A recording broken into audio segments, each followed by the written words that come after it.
Assalamualaikum warahmatullahi wabarakatuh. Saya Tabita Iksani, NIM 2014070066, jurusan Pendidikan Guru Madrasah Ibtidaiyah,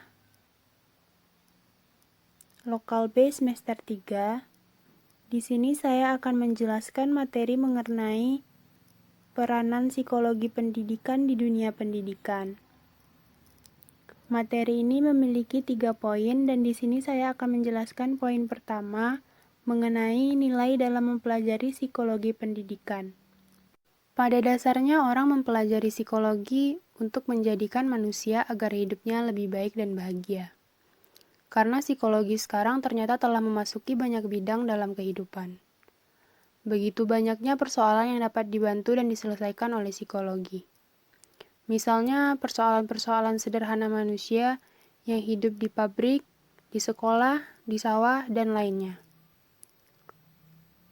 Dengan psikologi manusia tidak ragu-ragu untuk mengubah cara hidup, tingkah laku, serta pergaulan dalam masyarakat. Dahulu orang menyangka bahwa orang gila itu disebabkan karena tubuhnya diganggu oleh roh halus. Tetapi setelah mempelajari psikologi dan lebih mendalaminya, sekarang orang sudah berubah asumsi. Jadi tegasnya psikologi dapat sangat bermanfaat dalam kehidupan manusia. Karena dapat memberikan kesenangan dan kebahagiaan hidup manusia. Yang pertama, nilai-nilai dalam mempelajari psikologi. Pertama, pendidik dapat memberikan layanan dan bantuan serta bimbingan yang tepat kepada peserta didik dengan pendekatan yang relevan dengan tingkat perkembangannya. Yang kedua, pendidik dapat mengantisipasi kemungkinan-kemungkinan timbulnya kesulitan belajar peserta tertentu. Selanjutnya, dapat mempertimbangkan waktu yang tepat dalam memulai aktivitas, proses belajar mengajar bidang studi tertentu. Next, pendidik dapat menemukan dan menetapkan tujuan-tujuan pengajaran sesuai dengan kemampuan psikologisnya. Dan selanjutnya, mampu memecahkan permasalahan siswa dalam belajar. Selanjutnya, memudahkan penerapan pengetahuan, pendekatan, dan komunikasi ke peserta didik. Membantu menciptakan suasana edukatif dan efektif, dapat menyusun program pengajaran yang sesuai dengan masa perkembangan peserta didik. Pendidik dapat dengan mudah memilih metode-metode pembelajaran dan pengajaran yang tepat untuk digunakan.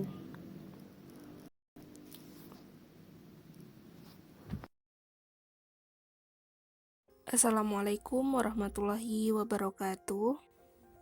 Baiklah, perkenalkan saya Mula Putri NIM 2014070053. Di sini saya akan melanjutkan materi yang telah disampaikan oleh rekan saya sebelumnya. Yaitu kita akan membahas tentang psikologi dalam pendidikan.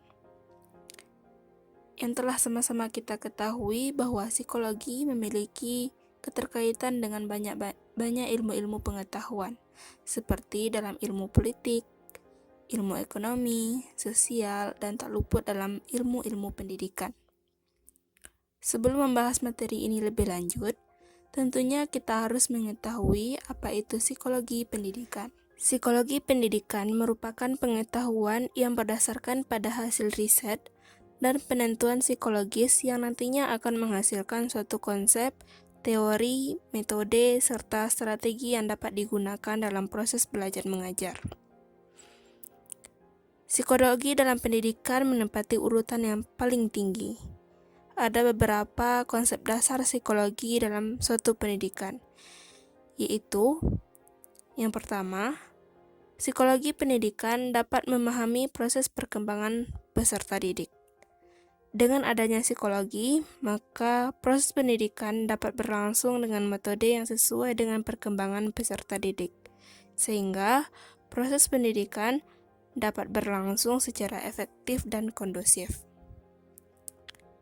Yang kedua yaitu psikologi dapat membantu mengetahui cara belajar peserta didik.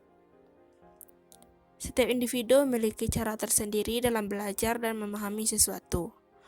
Untuk itu, dalam psikologi pendidikan memberikan solusi kepada pendidik agar peserta didik dapat belajar dengan maksimal dengan potensi yang dimiliki oleh masing-masing peserta didik. Dalam dunia psikologi pendidikan telah diberikan pemaparan tentang teori belajar, teori memori, serta tahapan belajar yang harus peserta didik lewati. Dalam belajar ada beberapa kecenderungan yang dimiliki peserta didik untuk menerima pembelajar. Ada yang melalui visual, ada yang melalui audio, serta ada yang melalui keduanya atau melalui visual audio. Maka dengan adanya psikologi pendidikan dapat membantu para pendidik untuk menentukan metode dan cara belajar yang tepat bagi setiap peserta didik dalam belajar. Selanjutnya, konsep dasar psikologi dalam pendidikan yang ketiga yaitu membantu situasi belajar dan mengajar yang kondusif, aktif, dan menyenangkan, serta memberikan pemahaman bagi siswa. Proses belajar mengajar pendidik memegang peranan penting agar proses belajar mengajar bisa terlaksana dengan baik, teratur, dan kondusif. Lingkungan yang kondusif dapat tercipta apabila pendidik menguasai dan memahami model pembelajaran, metode, strategi yang sesuai dengan peserta didiknya. Untuk menciptakan hal tersebut, maka seorang pendidik harus memahami perkembangan dan pertumbuhan serta intelijensi siswanya.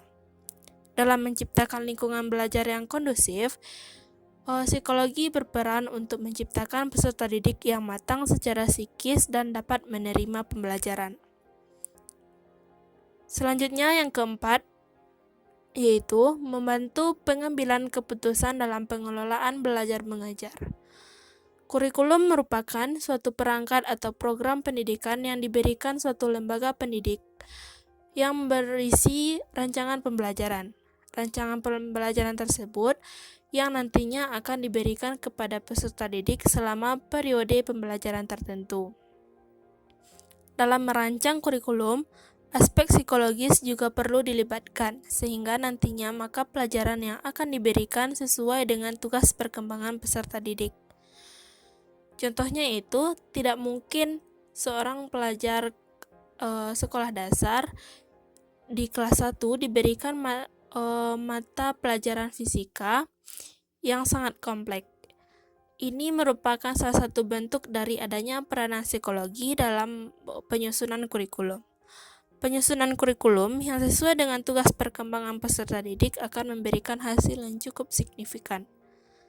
Keterampilan seseorang akan dikembangkan sesuai dengan kemampuannya. Tanpa adanya penerapan psikologi dalam pembuatan rancangan kurikulum, maka ini akan menghasilkan suatu output yang kurang bagus. Hanya sekian materi yang dapat saya sampaikan. Untuk materi selanjutnya akan dilanjutkan oleh rekan saya selanjutnya. Terima kasih. Assalamualaikum warahmatullahi wabarakatuh. Assalamualaikum warahmatullahi wabarakatuh. Baiklah, saya Widya NIM 2014070082 akan melanjutkan materi tentang sumbangan psikologi pendidikan dalam manajemen pendidikan. Pendidikan sebagai suatu proses perubahan tingkah laku tentunya sangat berhubungan dengan psikologi, karena psikologi berhubungan erat dengan manusia. Oleh karena itu, penting bagi pendidik untuk menguasai ilmu pengetahuan psikologi agar dalam proses pendidikan mampu mengatasi masalah yang terjadi pada peserta didiknya.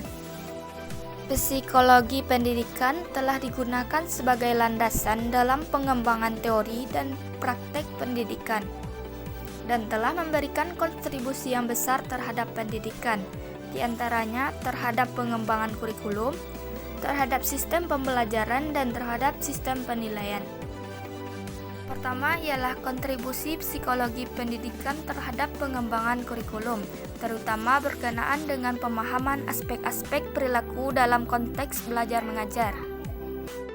Aspek-aspek pengembangan kurikulum berbasis kompetensi diantaranya yaitu tentang kemampuan siswa melakukan sesuatu dalam berbagai konteks, tentang pengalaman belajar mengajar, tentang hasil belajar, dan tentang standar kemampuan siswa. Yang kedua yaitu kontribusi psikologi pendidikan terhadap sistem pembelajaran, yang dimana psikologi pendidikan telah melahirkan berbagai teori yang mendasar tentang sistem pembelajaran. Yang ketiga ialah kontribusi psikologi pendidikan terhadap sistem penilaian, yang mana psikologi telah memberikan sumbangan nyata dalam pengukuran potensi-potensi yang dimiliki oleh setiap peserta didik, terutama setelah dikembangkannya berbagai tes psikologis, baik untuk mengukur tingkat kecerdasan, bakat, maupun kepribadian individu lainnya. Sekian penjelasan dari saya. Assalamualaikum warahmatullahi wabarakatuh.